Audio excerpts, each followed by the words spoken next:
আল্লাহু আকবার,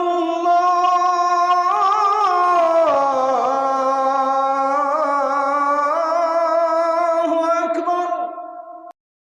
দাজ্জালের জন্ম এখন নয়, বহু আগে হয়েছে। এমনকি রাসূলের জামানায়ও দাজ্জাল ছিল।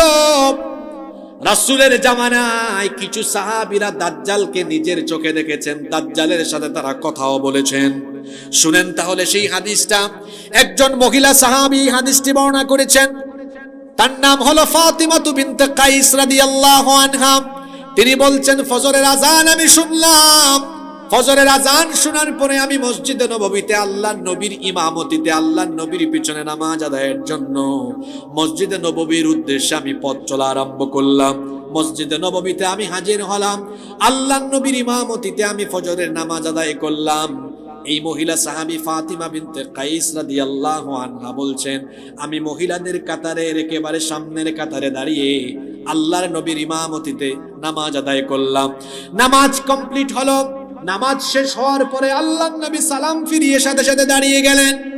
সকল সাহাবীদেরকে লক্ষ্য করে বললেন, ও আমার সাহাবীরা, কেউ নিজেদের জায়গা থেকে উঠো না, গুরুত্বপূর্ণ কথা আমি তোমাদের সাথে শেয়ার করব। সকল সাহাবীরা বসে বললেন। আল্লাহর নবী বক্তৃতা আরম্ভ করলেন। আল্লাহর নবী বললেন, তামিম দারি, নামটা মনে রাখবেন, তামিম দারি। আল্লাহর নবী বললেন, তামিম দারি এতদিন খ্রিস্টান ছিল, সে আমার কাছে এসে ইসলাম গ্রহণ করেছে, কালেমা পড়ে মুসলমান হয়ে গিয়েছে। তামিম দারি আমাকে দাজ্জাল সম্পর্কে এমন খবর দিয়েছে, আমি তোমাদেরকে দাজ্জালের ব্যাপারে যা শেয়ার করব তার বক্তব্যের সাথে তা সিমিলার হয়ে যাওয়ার কারণে আমি দাজ্জাল সম্পর্কে তার বলা কথাগুলো তোমাদের সামনে তুলে ধরব। আল্লাহর নবী বললেন, তামিম দারি লাখাম এবং জুজাম গোত্রের 30 জন সাথী নিয়ে সাগর পথে নৌ ভ্রমণে বের হয়েছিল। তারা একটি জাহাজে আরোহণ করলো। যখন তারা নৌ ভ্রমণে বের হলো, এমন একটি সামুদ্রিক ঝড়ের কবলে তারা পড়ে গেল। সাগরের উত্তাল তরঙ্গমালায় তারা সামুদ্রিক ঝড়ের কবলে পড়ে হারিয়ে গেল, পথ হারিয়ে ফেললো। একদিন আর 2 দিন নয়, একটানা 30 দিন তারা সাগরে পথ হারিয়ে চলতে লাগলো। জোরে বলেন তো কয় মাস? মনোযোগ আছে? কয় মাস? 1 মাস ব্যাপী তারা পথ চলতে লাগলো। 1 মাস পরে তারা একটা অচেনা অজানা নীরব দ্বীপে তাদের জাহাজ গিয়ে নোঙ্গর করলো। সেই অচেনা অজানা নীরব দ্বীপে তারা সবাই নামলেন। নামার পরে দেখলেন কোনো মানুষজন নাই। আচ্ছা, কোথাও আপনি গিয়েছেন, যাওয়ার পরে দেখলেন কোথাও কোনো লোকজন নাই, কোথাও কোনো মানুষজন নাই, বলেন তো ভয় লাগবে কি লাগবে না? তারা ভীত বিহ্বল হয়ে গেলেন। ভয়ে ভয়ে ভয়ে ভয়ে সামনে আগালেন। আগাতে আগাতে তারা এক বিভৎস প্রাণী দেখলেন। এমন একটা জন্তু দেখলেন, তার গায়ে এত বেশি লোম ছিল, অতিরিক্ত পরিমাণ লোম থাকার কারণে এই প্রাণীর সামনের অংশ কোনটা, পেছনের অংশ কোনটা, কোনোটাই বোঝা যায় না। তারা ভীত হয়ে জিজ্ঞেস করলেন, মান আনতা, তুমি কে? সে তখন জবাব দিল, আনাল জাসসাসা, আমি হচ্ছি গুপ্তচর, আমি হলাম গোয়েন্দা। তখন তারা জিজ্ঞেস করলেন, এই অচেনা অজানা নীরব দ্বীপে তুমি কার গোয়েন্দাগিরি করো, তুমি কার গুপ্তচর? সে বলল, একটু সামনে আগাও, টের পাবা আমি কার গুপ্তচর। তারা আরো ভীত হয়ে গেলেন, সামনের দিকে পা বাড়ালেন। যেতে যেতে যেতে যেতে তারা গিয়ে দেখলেন ভয়ঙ্কর চেহারার এক বিভৎস দানবাকৃতির এক ব্যক্তি সেখানে এমন ভাবে আছে, আমার দিকে খেয়াল করেন, এই 2টা হাত ঘাড়ের নিচে এইভাবে দিয়ে শিকল বন্দি, আবার এক চোখা কানা, এলোমেলো উস্কো খুস্কো অসম্ভব রকমের কুকড়ানো চোল, ভয়ঙ্কর দানবাকৃতির বিরাট দেহ, 2 পা শিকল দিয়ে বাঁধা, 2 হাত মাথার নিচে এইভাবে করে শিকল দিয়ে জিঞ্জির দিয়ে বাঁধা, বিভৎস চেহারা। ভীত বিহ্বল হয়ে তারা জিজ্ঞেস করলেন, তুমি কে? এই অচেনা অজানা গহীন নীরব এই দ্বীপে তুমি এখানে শিকল পরানো, জিঞ্জির পরানো কেন? কে তোমাকে এখানে বন্দী করলো? সে তখন বলল, আমার পরিচয় তোমাদেরকে দিব পরে, তোমাদের পরিচয় আমাকে দাও আগে। আগে বলো তোমরা কারা, কোথা থেকে এসেছো? তারা বললেন আমরা আরবের মানুষ, আমরা আরব থেকে এসেছি, নৌ ভ্রমণে বের হয়েছিলাম। আমরা সামুদ্রিক ঝড়ের কবলে পড়ে পথ হারিয়ে ফেলায় 1 মাস সাগরে পথ চলতে চলতে নীরব অচেনা অজানা এই দ্বীপে এসে আমাদের জাহাজ নোঙর করেছে, এখানে আমরা আজকেই নামলাম, আমরা আরবের মানুষ। সে তখন বলল তোমরা যেহেতু আরবের মানুষ, আমাকে আগে বলো তো আরবে একজন নবী আসার কথা, তার আগমন হয়েছে নাকি? তারা বলল হ্যাঁ তার আগমন হয়েছে। সে জিজ্ঞেস করলো তিনি এখন কোথায় আছেন? তারা বললেন তিনি মক্কা থেকে হিজরত করে মদিনায় গিয়েছেন। সে জিজ্ঞেস করলো কাফিরদের সাথে তার কি কোনো যুদ্ধ হয়েছে নাকি? তারা বললেন হ্যাঁ কিছুদিন আগে বদরের যুদ্ধ হয়েছে। সে জিজ্ঞেস করলো কারা বিজয়ী হয়েছে? তারা বললেন মুহাম্মাদুর রাসূলুল্লাহ, আমরা বলি সাল্লাল্লাহু আলাইহি ওয়াসাল্লাম, এবং তার সাহাবীরা বিজয়ী হয়েছেন। সে বলল হ্যাঁ এমনটাই তো হওয়ার কথা, তার সাথীরা দুনিয়া আখিরাতে কল্যাণ প্রাপ্ত হবে। তারা জিজ্ঞেস করলো ও মিয়া আমাদের পরিচয় এত জানতেছো, তোমার পরিচয় দাও না কেন? সে তখন বলল আমি তোমাদেরকে আমার পরিচয় দিব পরে, আমার 3টা প্রশ্নের উত্তর দাও আগে। জোরে বলেন কয়টা প্রশ্ন? তারা বলল ঠিক আছে প্রশ্ন করো। সে জিজ্ঞেস করলো আমাকে বাইসানের খেজুর বাগানের খবর দাও, বাইসানের খেজুর বাগানে এখনো কি খেজুর গাছে খেজুর ধরে নাকি? মানুষ কি সেই খেজুর বিক্রি এবং খায় নাকি? সেই বিক্রি করে, সেই খেজুর বিক্রি করে এবং খায় নাকি?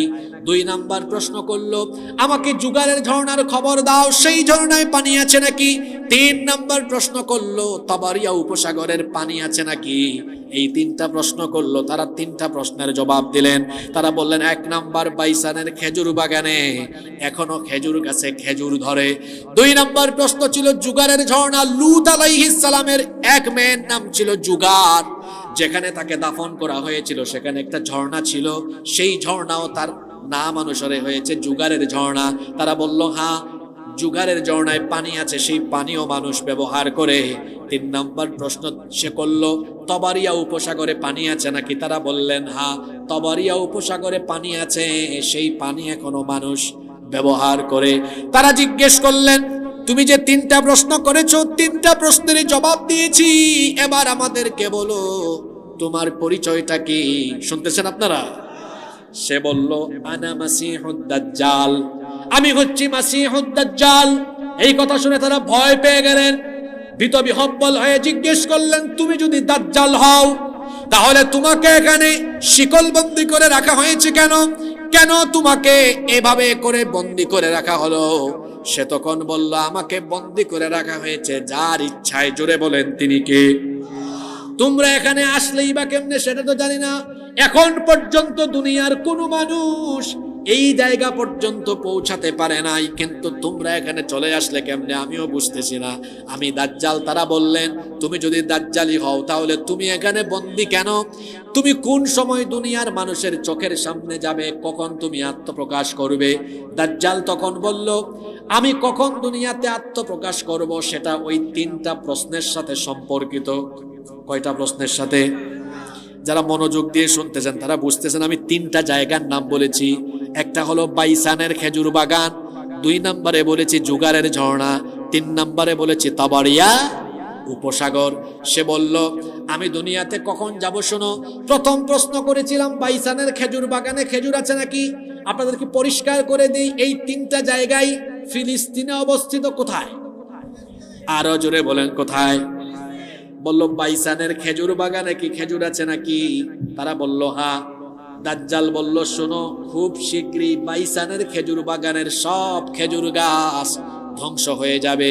যখন বাইসানের খেজুর বাগানে আর কোনো খেজুর গাছে খেজুর আসবে না তখন আমি দুনিয়াতে আত্মপ্রকাশ করব। 2 নম্বর জিজ্ঞেস করেছিলাম জুগারের ঝর্ণায় পানি আছে নাকি? তোমরা বলেছো হ্যাঁ। জেনে রাখো খুব শীঘ্রই জুগারের ঝর্ণা শুকিয়ে যাবে। যখন জুগারের ঝর্ণায় কোনো পানি থাকবে না তখন আমি দুনিয়াতে আত্মপ্রকাশ করব। 3 নম্বর প্রশ্ন করেছিলাম তবারিয়া উপসাগরে পানি আছে কিনা? গুগল শরীফে সার্চ করবেন, গুগলে সার্চ করে দেখবেন তাবারিয়া উপসাগরের নাম হলো sea of Galilee. Sea of, সে বলল এই সি অফ গ্যালিলি তাবারিয়া উপসাগরে যখন পানি শুকিয়ে যাবে তখন আমি আগমন করব। এই যে 3টা জায়গার নাম বললাম, গুগলে এবং ইউটিউবে গিয়ে আজকে সার্চ করবেন, বাড়িতে গিয়ে মিলাবেন।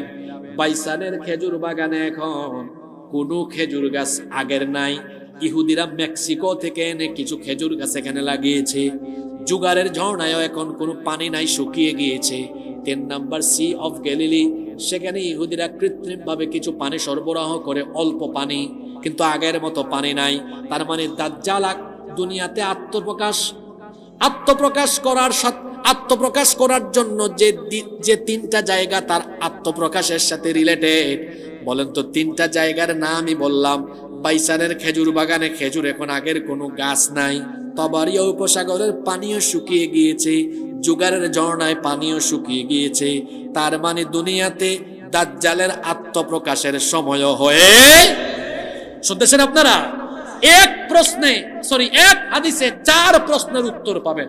1, দাজ্জাল কোথায়, কি অবস্থায়? 2, কখন আগমন করবে? 3, এসে কতদিন থাকবে? 4, কি করবে? 4টা প্রশ্নের উত্তর কয় হাদিসে আছে? এই হাদিস থেকে জানলেন দাজ্জালের জন্ম হবে না হয়েছে? মহিলা মানুষের মতো কথা বলেন কেন? হয়েছে না হবে? তা আপনাকে যে আলোচনার শুরুতে বলছি দাজ্জালীয় ফিতনা আপনার পকেটে আছে, আপনি তো তখন কথা এটা বুঝেন নাই, আরেকটু পরে আরো ক্লিয়ার হবে। দাজ্জালের জন্ম হয়েছে, সে আছে। অন্য একটা হাদিসে এসেছে, আল্লাহর নবী বলেছেন, আলা ইন্না ফি বাহরিল ইয়ামিন আও ফি বাহরিশ শাম আও ফি বাহরিশ শাম, আল্লাহর নবী বলেছেন ইয়ামেন কিংবা শামের কোন একটা অচিন দ্বীপের মধ্যে আল্লাহ তাকে শিকলবন্দি করে রেখেছেন, অচেনা একটা দ্বীপে সে আছে। এই সাহাবীরা বললেন, এই লোকজন যারা কথা বলছিলেন তামিমদারির সাথে, যারা যে 30 জন ছিলেন, তারা বলেন, আচ্ছা বুঝলাম তুমি দাজ্জাল, তুমি দুনিয়াতে যাবে কখন? সেটার উত্তরও পাইলাম। এবার বলো দুনিয়াতে যাওয়ার পরে তুমি কি করবে? সে বলল, এই দুনিয়ায় মক্কা আর মদিনা বাদ দিয়ে সকল জায়গায় আমি ঘুরে বেড়াবো, আর মানুষকে ঈমান থেকে আমি ঈমান হারা করে আমি মানুষকে কাফির বেঈমান বানিয়ে দিব। তারা প্রশ্ন করলেন, দুনিয়াতে যাওয়ার পরে তুমি কতদিন থাকবে? দাজ্জাল বলল, আমি দুনিয়াতে থাকবো 40 দিন। কথা বুঝে থাকলে বলেন কতদিন? তবে স্বাভাবিক 40 দিনের মতো নয়। দাজ্জালের প্রথম দিনটা হবে 1 বছরের সমান। জুড়ে বলেন কয় বছরের সমান? দ্বিতীয় দিনটা হবে 1 মাসের সমান। তৃতীয় দিনটা হবে 1 সপ্তাহের সমান। বাকি থাকলো কতদিন? তো গুরুস্থানে ওয়াজে বসছি। দাজ্জাল এসে দুনিয়ায় 40 দিন থাকবে। প্রথম দিনটা হলো 1 বছরের সমান, দ্বিতীয় দিন হলো 1 মাসের সমান, তৃতীয় দিন হলো 1 সপ্তাহের সমান। বাকি থাকলো কতদিন? এই 37 দিন হবে স্বাভাবিক দিনের মতো। দাজ্জাল এভাবে এসে দুনিয়া ব্যাপী ফিতনা চালাবে। এই দাজ্জাল দুনিয়ায় যখন আসবে, দাজ্জালের অনুসারী হবে ইহুদিরা। জুড়ে বলেন কারা? দাজ্জাল আসার পরে ইহুদিরা তাকে প্রত্যক্ষভাবে সহযোগিতা করবে। ইহুদিরা হবে দাজ্জালের সেনাবাহিনী। আর দাজ্জাল দুনিয়াতে আত্মপ্রকাশের আগে তার দাজ্জালীয় ফিতনা চালানোর জন্য ইহুদিদেরকে দায়িত্ব দিয়েছে। এই ইহুদিরা দাজ্জালীয় ফিতনা প্রত্যেকটা মানুষের কাছে ঘরে ঘরে পৌঁছে দিয়েছে। এই দাজ্জালকে সাপোর্ট করবে, সহযোগিতা করবে এই ইহুদিরা। এই ইহুদিরা দাজ্জালের আত্মপ্রকাশের আগে দাজ্জালীয় কাজ আঞ্জাম দিবে। আবার এই দাজ্জাল তাকে হত্যা করার জন্য আল্লাহ তাআলা একজন নবীকে পাঠাবেন। একজন নবীর কোনো ইন্তেকাল হয় নাই, তিনি মারা যান নাই। বলেন তো সেই নবীর নাম কি? ঈসা নবীর এখনো ইন্তেকাল হয় নাই, তিনি এখনো মারা যান নাই। যদিও খ্রিস্টানদের আকীদা হলো তারা ঈসা নবীকে শুলে চড়িয়ে হত্যা করেছে, কিন্তু তারা যাকে শুলে চড়িয়ে হত্যা করেছে তিনি ঈসা ছিলেন না, তিনি ছিলেন মিস্টার মিসা। তিনি ঈসা ছিলেন না, তিনি ছিলেন কি? মিসা। তারা যখন ঈসা আলাইহিস সালামকে হত্যা করার জন্য ঘরের চারপাশে ঘিরে ফেললো, আল্লাহ তাআলা তখন ঈসা নবীকে আসমানে উঠায় হেফাজত করলেন। আল্লাহু আকবার। এরা ঘরের ভিতরে ঢুকলো। ঢুকার পরে তারা ঈসা নবীকে খুঁজে ঈসা নবীকে পায় না। যে সৈন্যরা ওই ঘরে ঢুকেছিল এদেরই মধ্যে একজন সৈন্যকে আল্লাহ ঈসা নবীর সুরত দিয়ে দিলেন। এটা আল্লাহর জন্য কঠিন না সহজ? আরো জোরে বলেন কঠিন না সহজ? একজন সৈন্যকে ঈসা নবীর আকার আকৃতি দেওয়া হলো, বাকিরা এরে ধরলো, কয় এই তো ঈসা পেয়েছি, এরে ধরো। সে বলে তোমরা আমাকে ধরছো কেন, আমি তো ঈসা না, আমি মিসা। তারা বলে না তুই ঈসা। সে বলে না আমি মিসা। তারা বলে না তুই আসলে ঈসা, তুই ঈসা না হলে তোর চেহারা ঈসার মতো কেন? আসলে তার চেহারাকে ঈসা নবীর মতো বানিয়ে দিয়েছেন কে? তাকে ধরে নিয়ে তারা শুলে চড়িয়ে হত্যা করেছে। কিন্তু আল্লাহর কোরআন আমাদেরকে বলে তারা যাকে হত্যা করেছে তিনি ঈসা আলাইহিস সালাম ছিলেন না। তাকে আসমানে উঠাইয়া হেফাজত করেছেন কে? তিনি দুনিয়াতে আসবেন, দাজ্জাল দুনিয়াতে আসার পরে দাজ্জালকে কতল করার জন্য সিরিয়ার দামেস্কের পূর্ব দিকের সাদা গম্বুজওয়ালা একটা মসজিদে ফজরের নামাজের সময় ইমাম মাহদী আলাইহিস সালাম একামতের সময় তিনি যখন মেহরাবে নামাজি ইমামতির জন্য আগাবেন, এমন সময় ওই পূর্ব দিকের সিরিয়ার পূর্ব দিকের সাদা গম্বুজওয়ালা সেই মসজিদের দুইজন ফেরেশতার কাঁধের উপরে ভর করে ঈসা নবী দুনিয়াতে অবতরণ করবেন। ইমাম মাহদী আলাইহিস সালাম তাকে দেখেই চিনে ফেলবেন, বলবেন আসেন আপনি ইমামতি করেন। তিনি বলবেন না, আমি ইমামতির জন্য দুনিয়াতে আসি নাই, এখানে আপনার ইমামতির জন্য দাঁড়ানোর জন্য আসি না। আমি এসেছি এক মহান দায়িত্ব নিয়ে, আমি মুক্তাদি হব, আপনি ইমামতি করেন। নামাজ অনুষ্ঠিত হবে। নামাজ অনুষ্ঠিত হওয়ার পরে ঈসা নবী ইমাম মাহদীকে পাশে রেখে ভাষণ দিবেন, বক্তব্য দিবেন যে আল্লাহ তাআলা আমাকে পাঠিয়েছেন দাজ্জালকে কতল করার জন্য। সুবহানাল্লাহ পড়বেন না? দুইটা দল, খেয়াল করে শুনেন, আমরা কিন্তু আলোচনার একদম এমন গভীরে ঢুকছি, এখন বর্তমান দুনিয়ার সমসাময়িক ইস্যু ঢুকে যাবে। মনোযোগ আছে তো সবার? দুইটা দল, এই উম্মতের দুইটা দলকে আল্লাহ তাআলা জাহান্নাম থেকে মুক্তি দিবেন এবং বিনা হিসাবে বিনা বিচারে আল্লাহ তাদেরকে জান্নাত দিয়ে দিবেন। কয়টা দল? খেয়াল করে হাদিসটা শুনেন, নাসাই শরীফে হাদিসটি এসেছে। সাউবান রাদিয়াল্লাহু আনহু হাদিসটি বর্ণনা করেছেন। আল্লাহর নবী বলেছেন, ইসাবাতানি মিন উম্মতি আহরাজাহুমাল্লাহু মিনান নার। আল্লাহর নবী বলেছেন আমার উম্মতের দুটি দলকে আল্লাহ তাআলা জাহান্নাম থেকে মুক্তি দিয়েছেন, আল্লাহ তাদেরকে জান্নাত দিবেন। সুবহানাল্লাহ। দেখেন তো এই দুই দলে যাওয়ার সুযোগ আছে কিনা, হাদিসটা ভালো করে শুনেন। আল্লাহর নবী বললেন প্রথম দল হলো ইসাবাতুন তাগজুল হিন্দ, যারা হিন্দুস্তানের বিরুদ্ধে যুদ্ধে অংশ নেবে। খেয়াল করে শুনেন তো, আল্লাহর নবী বলেছেন যারা এক নাম্বার দল হলো যারা হিন্দুস্তানের বিরুদ্ধে যুদ্ধে অংশ। কার বিরুদ্ধে? জোরে বলেন তো। তার মানে ১৫০০ বছর আগে আল্লাহর নবী জানতেন হিন্দুস্তানে একটা কি হবে। জোরে বলেন কি হবে? হিন্দুস্তান চিনেন না তো আপনারা? হিন্দুস্তান কি চিনেন আপনারা? তার মানে ১৫০০ বছর আগে নবীজি বলেছেন কিয়ামতের আগে হিন্দুস্তানে একটি যুদ্ধ হবে যেটার নাম হবে গাজওয়াতুল, জোরে বলেন গাজওয়াতুল হিন্দ। এই যুদ্ধে শহীদ হওয়া না, হাদিসের ভাষা শুনেন, শহীদ হওয়া না, এই যুদ্ধে অংশগ্রহণ করলেই আল্লাহ বিনা বিচারে বিনা হিসাবে জান্নাত দিবেন। আর দুই নাম্বার দল হলো ওয়া ইসাবাতুন তাকুনু মা ঈসা ইবনে মারইয়াম আলাইহিস সালাম। ঈসা নবী দুনিয়াতে আসার পরে যারা দাজ্জালের বিরুদ্ধে ঈসা নবীকে সাহায্য করার জন্য ঈসা নবীর সাথী হবে, তাদেরকে আল্লাহ বিনা হিসাবে জান্নাত দিয়ে দিবেন। হাদিস বুঝে থাকলে বলেন তো, এখানে আমরা যারা আসি এই দুই দলে যাওয়ার পরিস্থিতি আমাদের জীবনে আসার সম্ভাবনা আছে না নাই? কারণ এই দুইটা ঘটনা পৃথিবীতে ঘটে গিয়েছে না ঘটবে? জোরে বলেন ঘটে গিয়েছে না ঘটবে? একটা হলো কি হিন্দুস্তানের বিরুদ্ধে যুদ্ধে অংশ নেওয়া।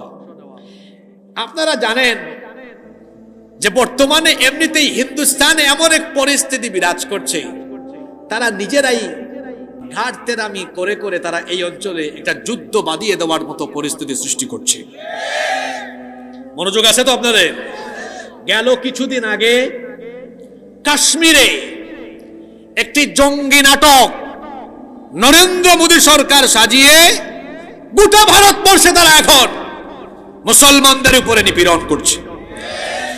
এই ঘটনাকে কেন্দ্র করে পাকিস্তান আর ভারতের মধ্যে এখন যুদ্ধাবস্থা বিরাজ করছে, থমথমে পরিস্থিতি।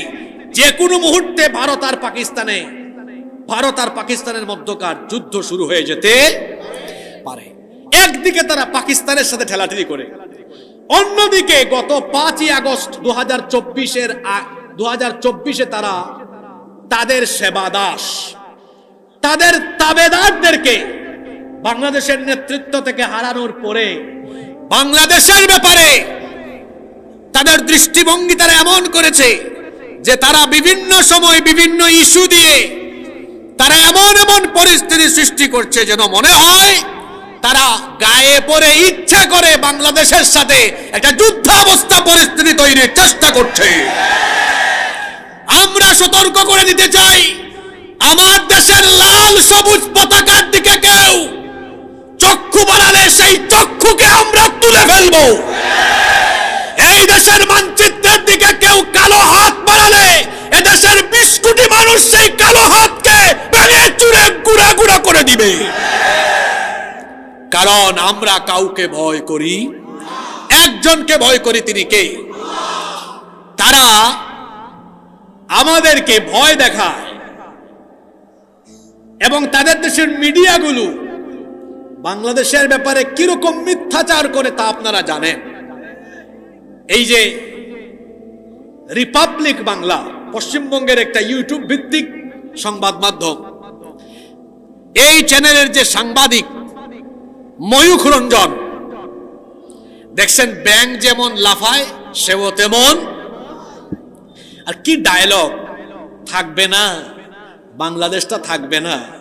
আপনারা দেখছেন কিনা গতকাল কলকাতায় তার বিরুদ্ধে আর এই রিপাবলিক বাংলার বিরুদ্ধে মানুষ স্লোগান দিয়েছে, থাকবে না রিপাবলিক বাংলা, থাকবে না, অর্থাৎ এটা বন্ধ করে দিতে হবে, থাকবে না ময়ূখ রঞ্জন, থাকবে না, অর্থাৎ তাকে জেলের বাইরে থাকতে দেওয়া হবে না। অর্থাৎ হিন্দু মুসলিম দাঙ্গা এবং সংঘাত বা উস্কানিমূলক বক্তব্য দেওয়ার অপরাধে দায়ে হিন্দু মুসলিম সবাই এখন এর গ্রেফতার করার জন্য আন্দোলন করছে।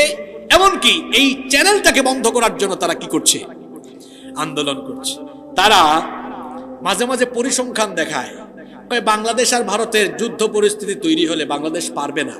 তারা বলে আমাদের যুদ্ধ বিমান বেশি, তাদের যুদ্ধ বিমান কম, আমাদের জনসংখ্যা বেশি, তাদের জনসংখ্যা কম, আমাদের মিলিটারি বেশি, তাদের মিলিটারি কম, আমাদের জাহাজ বেশি, তাদের জাহাজ কম। অর্থাৎ অস্ত্র শস্ত্র এবং যুদ্ধের যাবতীয় উপাদান সরঞ্জাম তাদের বেশি, আমাদের কম, এজন্য আমরা তাদের সাথে পারবো না। কিন্তু এই ব্যাককলের দল এরা তো জানে না, আমাদের কাছে কিছু না থাকলেও, ওদের কাছে সব থাকলেও আমাদের কাছে এমন একটা জিনিস আছে যা ওদের কাছে। বলেন তো সেটা কি? জোরে বলতে হবে, সেটা কি?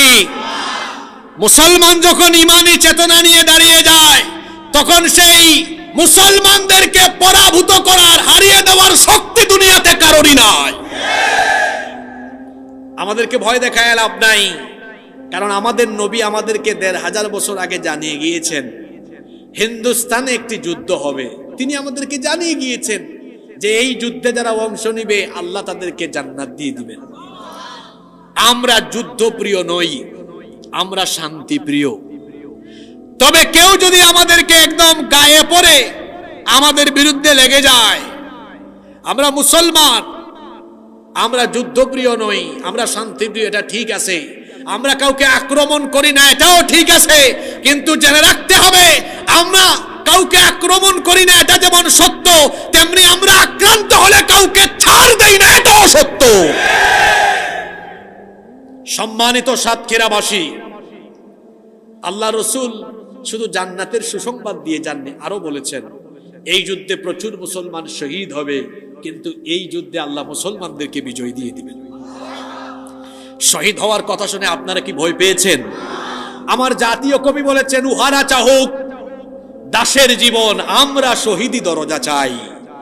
নিত্য মৃত্যু ভিতরা, মোরা মৃত্যু কোথায় খুঁজে বেড়াই।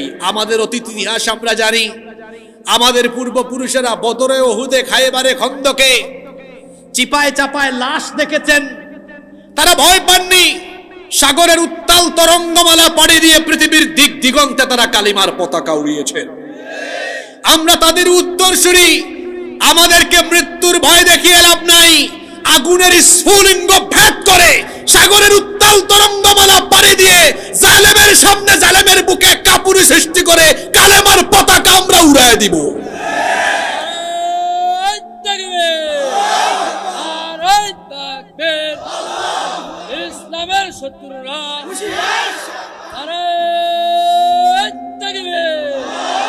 সম্মানিত সাতক্ষীরাবাসী, আমরা শুধু স্লোগান দিয়ে এখান থেকে যাব না।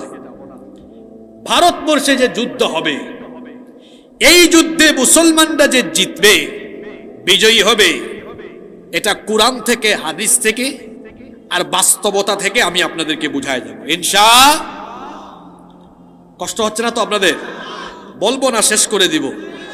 যাদের ইমানের ব্যাটারি দুর্বল হয়ে গিয়েছিল, আজকে এখান থেকে তাজা করে উঠেন, ইমানের ব্যাটারিটাকে একদম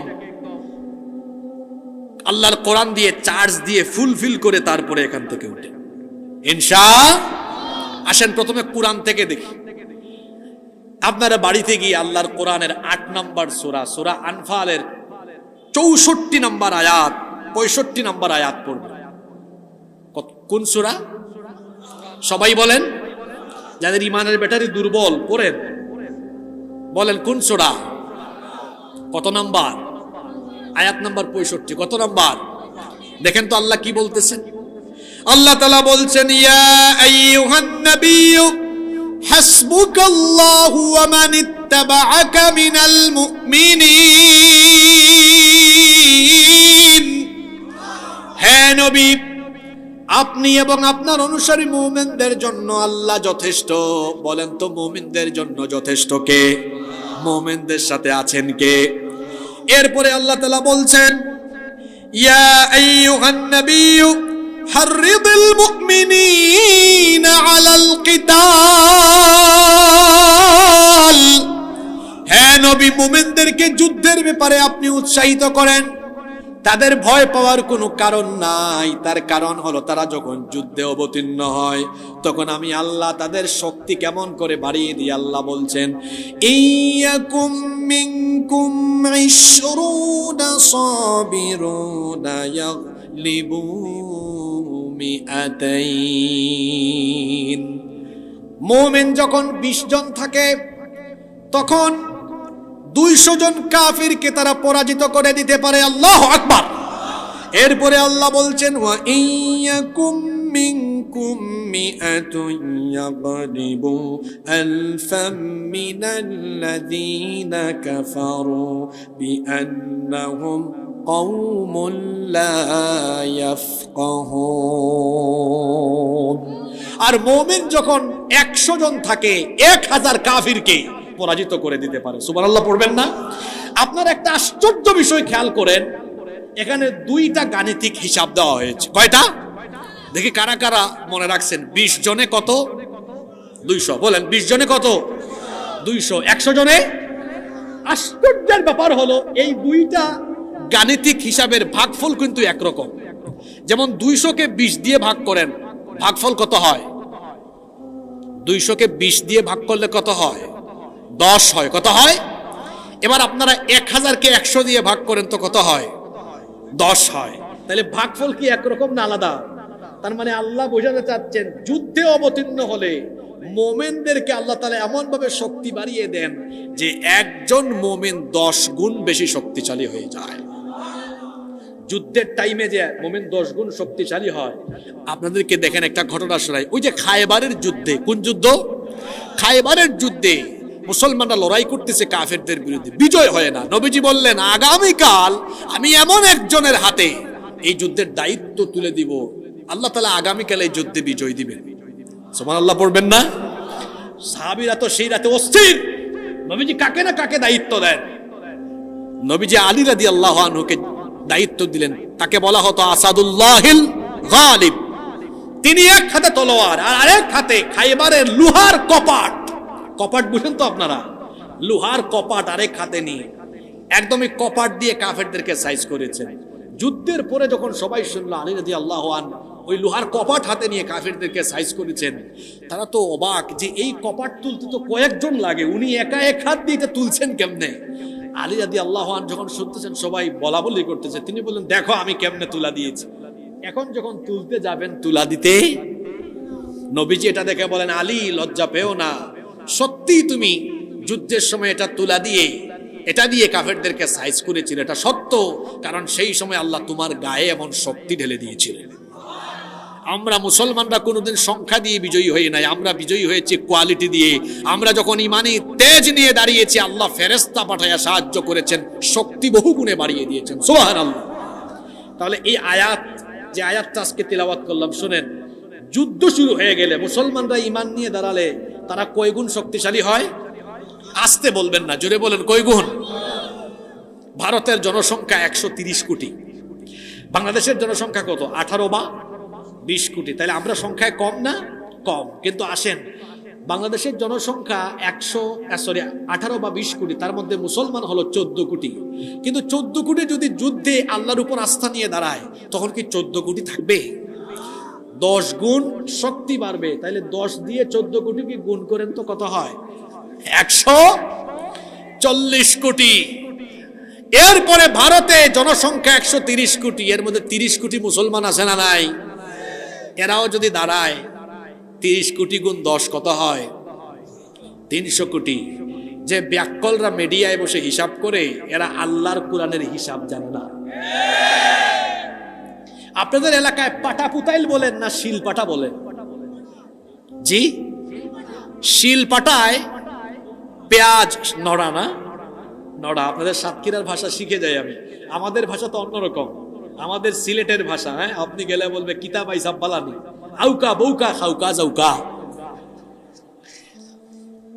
তো শোনেন, শিল কি বলছেন ভাই? শিল নড়া। তো শিল নড়ার মাঝখানে পেঁয়াজ মরিচ যাই দেন, এটা কি হয়ে যায়? একদম মিশে যায়, একদম ভর্তার মতো হয়ে যায়, তাই না? উগ্রবাদী, চরমপন্থী, জঙ্গি, সন্ত্রাসী, আরএসএস এর গুন্ডা, মোদির নেতৃত্বাধীন সেই সবগুলো সন্ত্রাসীকে হুঁশিয়ার করছে, নিজেরাই যুদ্ধাবস্থা তৈরি করো না। যদি নিজেরাই যুদ্ধাবস্থা তৈরি করো, এইদিকে 14 কোটি, ওইদিকে 30 কোটি যখন দাঁড়াবে, আল্লাহর কোরআনের হিসাব অনুযায়ী 10 গুণ শক্তিশালী হয়ে এইদিকে 140 গুণ, ওইদিকে 300 গুণ শক্তি নিয়ে এমন ভাবে দাঁড়াবে, শিল পাটার মাঝখানে সবকিছু আসতে যেমন ভর্তা হয়ে যায়, গাজওয়াতুল হিন্দ শুরু হলে উগ্রবাদীরা ভর্তা হয়ে যাবে, দিল্লিতে কালেমার পতাকা উড়িয়ে দেওয়া হবে। তাহলে কোরআনিক হিসাব জানলাম, কোনোভাবেই যুদ্ধে মুসলমানদেরকে হারানো যায় না যদি মুসলমানরা ঈমান নিয়ে দাঁড়ায়। তো গাজওয়াতুল হিন্দে মুসলমান ঈমান নিয়ে দাঁড়ালে 10 গুণ শক্তিশালী হবে। তো 10 গুণ শক্তিশালী হবে, এটা কি আমার কথা না আল্লাহর কথা? মোকাবেলা করা যাবে? জোরে বলেন, মোকাবেলা করা যাবে? তারপরে আসুন হাদিস কি বলছে। নবীজি তো বলেই গিয়েছেন, এই অঞ্চলে একটা যুদ্ধ হবে কিয়ামতের আগে। এই যুদ্ধে মুসলমানদেরকে বিজয় দিবেন কে? আপনাদের আর কোনো সন্দেহ আছে? তাহলে কুরআন বলে, হাদিস বলে, এই অঞ্চলে একটা যুদ্ধ হলেও আল্লাহ জিতায় দিবেন কাদেরকে? এবার আসেন বাস্তবতা কি বলে। বাংলাদেশ, ভারত, পাকিস্তান এই অঞ্চল ভৌগোলিকভাবে এমন একটা জায়গায় অবস্থান করছে, ভারত সে যার বিরুদ্ধেই যুদ্ধ করবে। এখানে কয়েকটা অঞ্চল আছে, এরা এসে ভারতের বিরুদ্ধে দাঁড়িয়ে যাবে। যেমন ভারত পাকিস্তান বা বাংলাদেশের সাথে যুদ্ধ লাগুক, চীন, তুরস্ক, আফগানিস্তান, আরো কয়েকটা দেশ আছে, এরা ভারতের বিরুদ্ধে দাঁড়াবে। যারা জিওপলিটিক্স নিয়ে পড়াশোনা করেন তারা জানেন। তো চীন, তুরস্ক, আরো কিছু দেশ আছে, এরা যদি ভারতের বিরুদ্ধে দাঁড়ায়, আপনারা বলেন এরা পারবে? জোরে বলেন, এরা পারবে? তো কোরআন, হাদিস, বাস্তবতা সবই বলে এরা পারবে না। সুতরাং সাতক্ষীরা সহ গোটা বাংলাদেশের মানুষকে বলতে চাই, গত 16-17 বছর আমরা বাংলাদেশে ভারতীয় আধিপত্যবাদের বিরুদ্ধে লড়াই করেছি।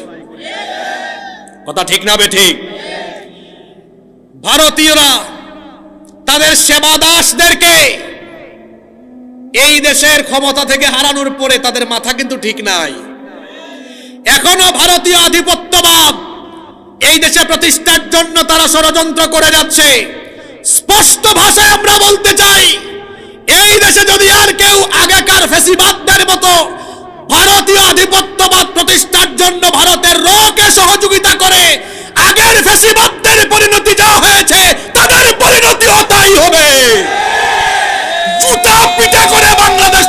করে দেওয়া হবে। বাংলাদেশের শত্রুরা, ভারতের দালালেরা, আমি স্পষ্ট ভাষায় বলছি,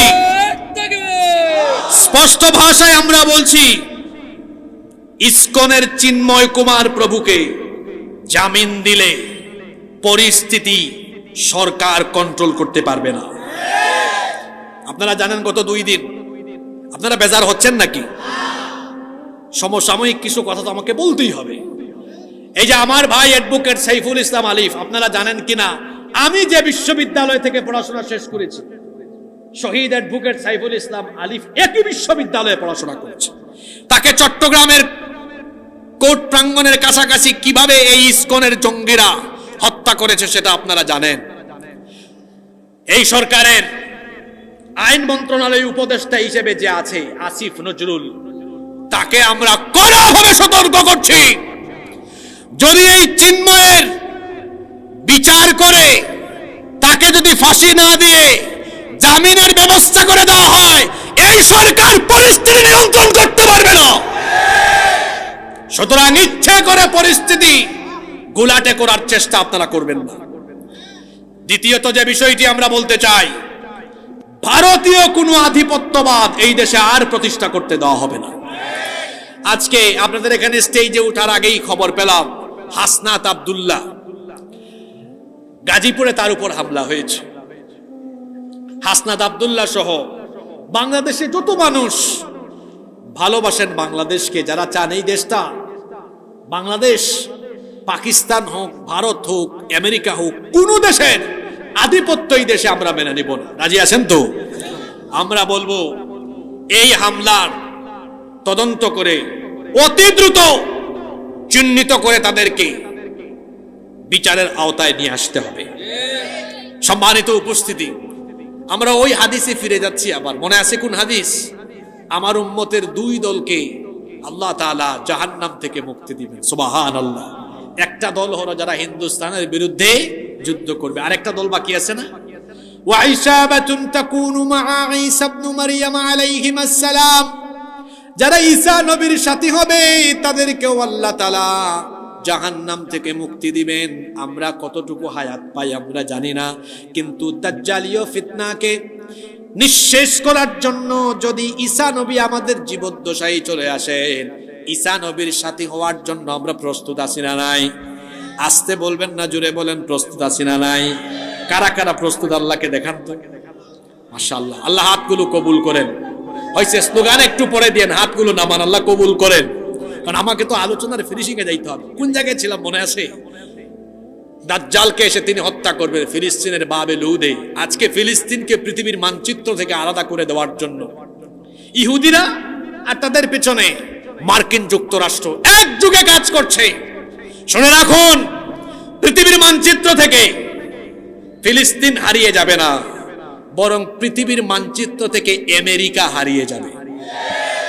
আন্দাজেই ঠিক বললেন। এখন যদি বলি হারিয়ে যাবে, প্রমাণ কি বলতে পারবেন? তো প্রমাণটা যেন বলতে পারেন, হাদিসটা শুনেন। আল্লাহর রাসূল বলেছেন কিয়ামতের আগে পৃথিবীতে বড় বড় 3টা ভূমিধস হবে। কয়টা? জোরে বলতে হবে, কয়টা? কোন কোন জায়গায় হবে সেটাও নবীজি বলেছেন। সালাসাতু খুসুফুন ফিল আরদ, 3টি বড় বড় ভূমিধস। ভূমিধস মানে হচ্ছে মাটি সহ ধসে যাওয়া, নিচে চলে যাওয়া। কোন 3টা অঞ্চল? নবীজি বলেছেন 1 নাম্বার খাসফুন বিল মাশরিক, একটা হবে পৃথিবীর পূর্ব দিকের দেশগুলোতে, ওয়া খাসফুন বিল মাগরিব, আরেকটা হবে পৃথিবীর পশ্চিমা দেশগুলোতে, আরেকটা হবে খাসফুন বি জাজিরাতিল আরব, জাজিরাতুল আরব বা আরব উপদ্বীপের কিছু অঞ্চলে। এই 3টা অঞ্চলের মধ্যে একটা অঞ্চল বলা হয়েছে পশ্চিমের দেশগুলোতে। আমেরিকা পৃথিবীর পূর্বে না পশ্চিমে? জোরে বলেন কোন দিকে? সুতরাং আমরা বলছি পৃথিবীর মানচিত্র থেকে ফিলিস্তিন হারাবে না, আমেরিকা পৃথিবীর মানচিত্র থেকে হারিয়ে যাবে। ফিলিস্তিন হারাবে না, বরং আগামীর পৃথিবীকে শাসন করবে মজলুম ফিলিস্তিনিরা। এটা আমার কথা নয়, বলেছেন মুহাম্মদ, আমরা বলি সাল্লাল্লাহু। আল্লাহর নবী বলেছেন এই অঞ্চলে ইমাম মাহদী আলাইহিস সালাম তার খেলাফতের হেডকোয়ার্টার স্থাপন করবেন। সুবহানাল্লাহ পড়বেন না? এখানেই হত্যা করা হবে দাজ্জালকে। এখানে হত্যা করা হবে কাকে? দাজ্জালকে। ইহুদিদের খায়েশ, স্বপ্ন পূরণ হবে না। দেখেন আজকে ইসরায়েলে দাবানল দেখছেন না আপনারা? গত 2-3 দিন ধরে দাবানলে পুড়ছে ইসরায়েল। দাবানলে ইসরায়েল পুড়ে যাচ্ছে। বলেন তো আগুন হুকুম মানে কার? জোরে বলেন হুকুম মানে কার? ফিলিস্তিনের আশেপাশের আরব দেশগুলো মজলুম ফিলিস্তিনিদের পাশে যদি দাঁড়াতো, গোটা বিশ্বের 57-58টি মুসলিম রাষ্ট্রের রাষ্ট্রপ্রধানরা যদি সেখানে সামরিক প্রস্তুতি নিয়ে সামরিক সেনা পাঠাতো, হুঁশিয়ার করত, ইসরায়েলের ভেতরে এমনি কাঁপুনি শুরু হয়ে যেত। আমরা যখন নীরব, আল্লাহ তাআলা তার আসমানি ফয়সালা কিছুটা হলে দেখাচ্ছেন। আল্লাহ তাআলা তিনি তো সর্বশক্তিমান। আগুন, পানি এগুলো হচ্ছে জুনদুম মিন জুনুদিল্লাহ। এগুলো কার সৈনিক? আগুন, আল্লাহ চাইলে আগুন দিয়ে পুরাতে পারেন, আবার আল্লাহ চাইলে আগুনের তেজ নিঃশেষ করেও দিতে পারেন। যখন ইব্রাহিম আলাইহিস সালামকে নমরুদ আগুনে ফেললো, আগুন কি পুরাতে পেরেছে? আল্লাহ আগুনকে বলেছেন ইয়া নারু কুনি বারদাও ওয়া সালামান আলা ইব্রাহিম, তুমি ইব্রাহিমের জন্য আরামদায়ক, শান্তিদায়ক হয়ে যাও। সুবহানাল্লাহ পড়বেন না? আর এখানে ইসরায়েল দাবানলে পুড়ছে। এটা আল্লাহ তাআলার সামান্যতম নিদর্শন আল্লাহ শুধু দেখিয়েছেন। এই দাবানল পুড়ছে, আমরাও দোয়া করি আল্লাহ এই দাবানলের মাধ্যমে তুমি এই অসভ্য ইহুদিদেরকে ভালো মতো শায়েস্তা করো। বলেন আমিন। সম্মানিত ভাইয়েরা, আল্লাহর রাসূল বলেছেন শেষ জামানায় পৃথিবীতে ভূমিধস, ভূমিকম্প, দাবানল, চেহারার বিকৃতির গজব বাড়বে। নবীজি বলেছেন খাসফান ওয়া মাসখান ওয়া কাদফান ওয়া রিহুন হামরা। আল্লাহ নবী বলেছেন ভূমিধস, ভূমিকম্প, চেহারার বিকৃতি আর দাবানলের গজব শেষ জামানায় আসবে। আজকে কি সেই গজব আমাদের চোখের সামনে দৃশ্যমান হয় নাই? আপনারা দেখেছেন কয়েক মাস আগে আমেরিকার লস অ্যাঞ্জেলেস, আমেরিকার একটা নামি দামি শহর কিন্তু এটা।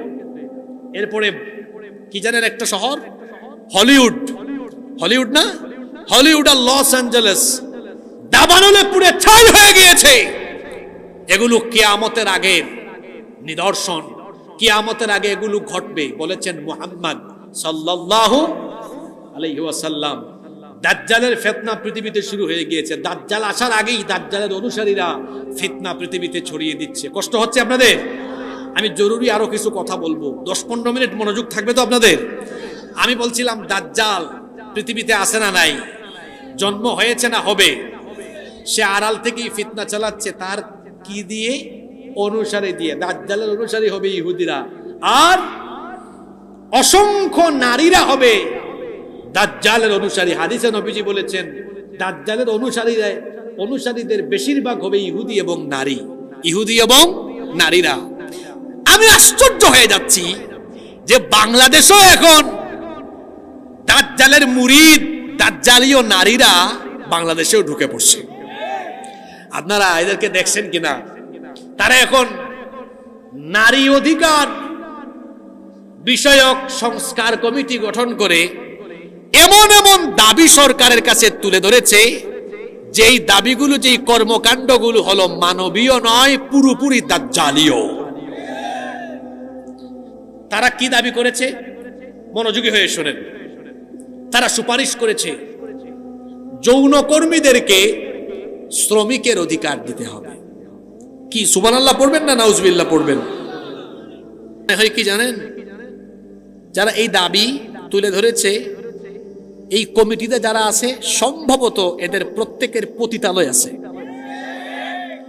নইলে তারা নারী যৌন কর্মীদেরকে শ্রমিকের মর্যাদা দিতে চায় কেন?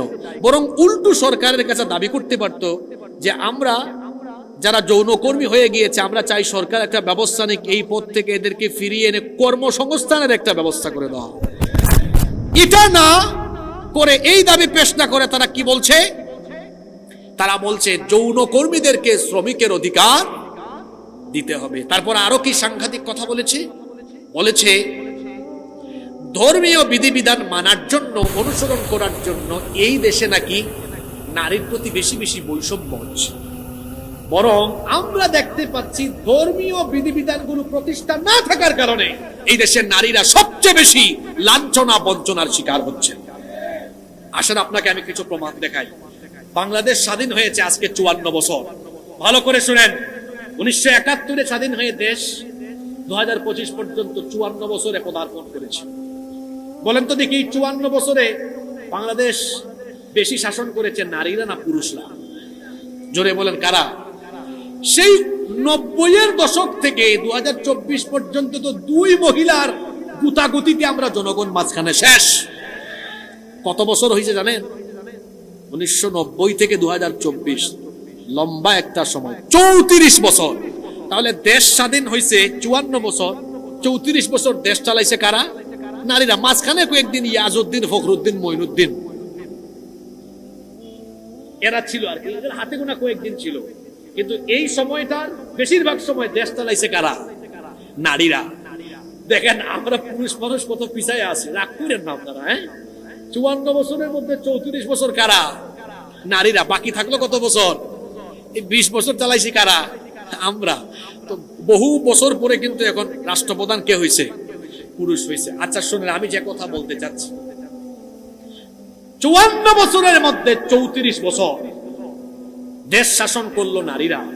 এমনকি নারীরা এত ক্ষমতা পাইল, সরকার প্রধান নারী, বিরোধী দলীয় নেত্রীও।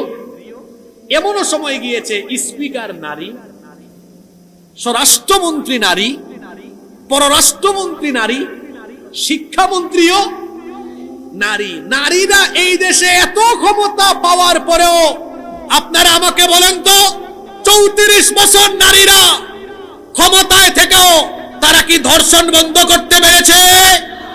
জোরে বলেন, পেরেছে? তো নারী ক্ষমতায়ন দিয়ে তো নারীর অধিকার তারা প্রতিষ্ঠা করতে পারলো? বরং আমরা দেখেছি ধর্ষণ হয়েছে, নারী ধর্ষণ হওয়ার পরে আমার ধর্ষিতা বোন কবরে চলে গিয়েছে, ধর্ষক বেঁচে আছে, জেলখানার থেকে জামিন নিয়ে বেরো হয়েছে। আপনাদের চোখে আঙ্গুল দিয়ে একটা ঘটনা দেখাই। গত রমজান মাসে এই যে আপনাদের পার্শ্ববর্তী মাগুরায় একটা ঘটনা ঘটেছে। আসিয়া, 8 বছর বয়সী আমার এই বোন, এক পরিবারের 3 নরপিশাচ তার সাথে যে আচরণ করেছে, আমার বোন 3-4 দিন হাসপাতালের বেডে নির্মম কষ্ট স্বীকার করে দেশ ছেড়ে সে দুনিয়া থেকে চলে গিয়েছে। তার এই ঘটনা যারা ঘটিয়েছে, অপরাধীদেরকে ধরে জেলখানায় রাখা হয়েছে ঠিক, কিন্তু বলেন তো বিচার কি হয়ে গিয়েছে? রায় কি হয়ে গিয়েছে? ভালো করে শুনেন, বাংলাদেশ চলে মানুষের তৈরি আইনে না আল্লাহর আইনে? জোরে বলেন, কার আইনে? মানুষের তৈরি করা আইন থাকার ফলে আমার বোন ধর্ষিতা হয়ে কবরে চলে গেল, আর ধর্ষক এখনো বেঁচে থাকলো। যে আইন থাকার ফলে ধর্ষিতা কবরে চলে যায় আর ধর্ষক বেঁচে থাকে, সে আইনের মুখে আমি লাথি মারি। যে আইন থাকার ফলে আমার ধর্ষিতা বোন কবরে যায় আর ধর্ষক বেঁচে থাকে, সেই আইনের মুখে আমি জুতা নিক্ষেপ করি। এখানে আমার ভাই অ্যাডভোকেট বসে আছেন, আইনজীবী, আপনি মনে কষ্ট নিবেন? আরো হয়তো অনেকে থাকতে পারেন, আইন শৃঙ্খলা বাহিনীর লোকজনও থাকতে পারেন। এটা মনের কষ্ট নিয়ে বলেছি আমি। এটা কেমন আইন এই দেশে যে আমার ধর্ষিতা বোন কবরে যায়, ধর্ষক এখনো বেঁচে থাকে? এজন্য বলেছি এই আইনের মুখে আমি লাথি মারি। যদি মানুষের আইন না হয় আল্লাহর আইন থাকতো, একজন ধর্ষককেও ছাড় দেওয়া হতো না। কারণ আল্লাহর আইনে ধর্ষকের শাস্তি হলো সরাসরি মৃত্যুদণ্ড, সেটা গোপনে নয়। কিভাবে? সাতক্ষীরায় কোনো ঘটনা ঘটেছে, আশাশুনিতে ঘটেছে, একদম সাতক্ষীরায় সার্কিট হাউসের সামনে অথবা বড় কোনো মসজিদের সামনে প্রকাশ্যে জনসম্মুখে তার মৃত্যুদণ্ড নিশ্চিত করতে হবে। আপনারা বলেন তো, যদি একজন ধর্ষকের বিচার এভাবে প্রকাশ্যে করে মৃত্যুদণ্ড নিশ্চিত করা হয়, এই দেশে যত লম্পট চরিত্রহীন আছে, এক বিচার দেখে এমনি তারা তারের মতো সোজা হয়ে যাবে। এজন্য নারী অধিকার প্রতিষ্ঠার জন্য মানুষের তৈরি করা আইন নয়, আল্লাহর আইনকে পার্লামেন্ট পর্যন্ত নিয়ে যেতে হবে। এই তথাকথিত নারীবাদীরা তারা বলছে যে ইসলাম নারীকে ঠকিয়েছে, ধর্মীয় আইন থাকায় নারীরা বৈষম্যের শিকার হচ্ছে। তারা কুরআন থেকে আবার দলিলও দিয়েছে, লিযযাকারি মিসলু হাযযিল উনসায়াইন, পুরুষ পাবে নারী পাবে পুরুষের অর্ধেক। তো কথাটা শুনতে মনে হয় আসলেই ঠকাইছে, কিন্তু বাস্তবতা হলো ইসলামকে নারীকে ঠকাইছে। ইসলাম নারীকে সমতা দেয়নি, ইসলাম নারীকে দিয়েছে ন্যায্যতা। সমতা আর ন্যায্যতা এক কথা নয়। সমতা দিয়ে ইনসাফ হয় না, ন্যায্যতা দিয়ে ইনসাফ। কিভাবে দেখেন? আচ্ছা বলেন তো, একজন নারীর তার কি কোনো ব্যয় আছে? ইসলাম তাকে ব্যয় মুক্ত করেছে। কি মুক্ত? ব্যয় মুক্ত। কিভাবে ব্যয় মুক্ত করেছে? দেখেন, একজন নারী বিবাহের আগ পর্যন্ত তার লালন পালন, ভরণ পোষণ, শিক্ষার দীক্ষার সবকিছুর দায়িত্ব তার কার উপরে? বাবার উপরে। বিয়ের পরে কার উপরে? তো তার কি কোনো ব্যয় আছে? স্বামী মারা গেল কার উপরে? সন্তান থাকলে সন্তানের উপরে। কিন্তু একজন পুরুষ মানুষ, তার সারা জীবন ব্যয় আছে না নাই? এজন্য ইসলাম কি সুন্দর ব্যালেন্স করে দিয়েছে। এজন্য পুরুষকে সম্পদের ভাগ একটু কি দিল? বেশি দিল, নারীকে একটু কম দিল। কিন্তু ওই ব্যাককল নারীরা যারা নারীবাদী, এরা তো জানে না, যারা এই সংস্কার কমিশনে, যে এক জায়গায় কমায় দিলেও নারী কিন্তু হিসাব করলে আসলেই বেশি পায়। কারণ পুরুষ পায় এক জায়গা থেকে, তার বাপ থেকে, কিন্তু একজন নারী তার বাবা থেকেও পান, স্বামী থেকে পান, বিবাহের সময় মোহরানাও পান। তাহলে হিসাব নিকাশ করলে সর্বমোট নারী কম পায় না বেশি পায়? জোরে বলেন, কম পায় না বেশি পায়? এই নারীগুলো যারা সংস্কার কমিশনে আছে, এদেরকে দেখলেই দেখবেন দাজ্জালের মতো লাগে। কপালের মধ্যে টিপ দিয়ে এমন একটা ভাব সুরত নিয়ে আসবে, আর এমন ভাবে তারা নারীবাদী হয়ে বক্তব্য পেশ করবে, মনে হচ্ছে যেন নারীর উন্নয়ন করে তারা এই দেশকে একেবারে নারীদেরকে সম্মান মর্যাদার উচ্চ শিখরে নিয়ে যাবে। অথচ দেখবেন কোন নারী লাঞ্ছিতা বঞ্চিতা হলে এই নারীবাদীদের মুখের মধ্যে কুলুপ লাগে, তখন কোনো কথা বলতে পারে না। আমি বলি কি, শিয়াল যেমন মুরগির স্বাধীনতা চায়, এই নারীবাদীরাও ঠিক তেমনি নারীদেরকে স্বাধীনতার নামে নারীদেরকে বেইজ্জত করার ব্যবস্থা করতে চায়। ইসলাম, আজকে কি মাহফিলে মা বোনরা আছে? আচ্ছা, ইসলাম নারীকে রানী বানিয়েছে। কি বানিয়েছে? রানী। ওই যে বললাম, বিবাহের আগ পর্যন্ত তার বাবা, বিয়ের পরে তার স্বামী। আচ্ছা বলেন তো, রানী কি কাজ করে না বসে বসে খায়? কথা বলেন না কেন? বসে বসে খায়। আর এরা নারীকে চাকরানি বানাতে চায়। কিরকম চাকরানি বানায় দেখেন। নারীকে তারা কোন কোন জায়গায় বসাইছে নারী ক্ষমতায়নের নাম করে। আপনারা যে মোবাইল ফোন ইউজ করেন, গ্রামীণ ফোন, বাংলা লিংক, রবি, এয়ারটেল, টেলিটক, আর কি কিছু আছে নাকি? হ্যাঁ, এই যে সিমগুলোর হেল্পলাইনে কাস্টমার কেয়ারে ফোন দিবেন, বেশিরভাগ ফোন রিসিভ করে কারা? কথা বলেন না কেন? বিকাশ, নগদ সহ অন্যান্য ই কমার্স যে সাইটগুলো আছে, হেল্পলাইনে কাস্টমার কেয়ারে ফোন করবেন, ফোন রিসিভ করে কারা? বিমানে চড়বেন, কেবিন ক্রু এবং এয়ারপোর্টের ভিতরে বোর্ডিং পাস যেখান থেকে নেওয়া হয়, বেশিরভাগ জায়গায় বসায় রাখছে নারী। 5 স্টার 7 স্টার হোটেলে যাবেন, রিসিপশনে নারী। তাহলে নারীদেরকে তারা চাকরি দেওয়ার নাম করে আসলে কি তারা নারীদেরকে সম্মানের মর্যাদায় আসীন করেছে, নাকি তারা পণ্যতে রূপান্তর করেছে? কথা বুঝেন নাই মনে হয়। পণ্যতে রূপান্তর করেছে। তারা বলে মোল্লারা পর্দার কথা বলে নারীদেরকে ঘরে আটকায় রাখতে চায়। আমিও বলি, শিয়াল যেমন মুরগির স্বাধীনতা চায়, নারীবাদীরাও তেমনি নারীর স্বাধীনতা চায়। একটা শেয়াল, শোনেন, একটা শেয়াল মুরগির খামারের পাশে গিয়ে দেখে মুরগির খামারের মালিক চারপাশে নেট দিয়ে রেখেছে, জাল দিয়ে বেড়া দিয়ে দিয়েছে। তো শেয়াল গিয়ে বলতেছে, আরে মুরগি, তোদেরকে দেখে আমার বড় মায়া হয়। তো কয়েকটা মুরগি বলতেছে, শিয়াল মামা, আপনার তো মায়া হয় কেন? দেখোস না, আমার মালিক আমাকে ছেড়ে দিয়েছে, আমার তো কোনো মালিকও নাই, আমার কোনো জেলখানাও নাই, কিন্তু তোরা যে এই নেটের ভিতরে আসিস, আমার মতো তো ঘুরে বেড়াইতে পারিস না, তোদের কোনো স্বাধীনতা। তো কয়েকটা মুরগি তখন বলতেছে, মামু, আপনার মতলব কিন্তু আমরা বুঝি। আপনার মতো যদি আমাদের স্বাধীনতা থাকতো, নেটের বেড়া না থাকতো, তাহলে আপনি যে মামুর মামু আমাদের সাথে কথাও বলতেন না, আইসে গপ করে আমাদেরকে খাই ফেলতেন।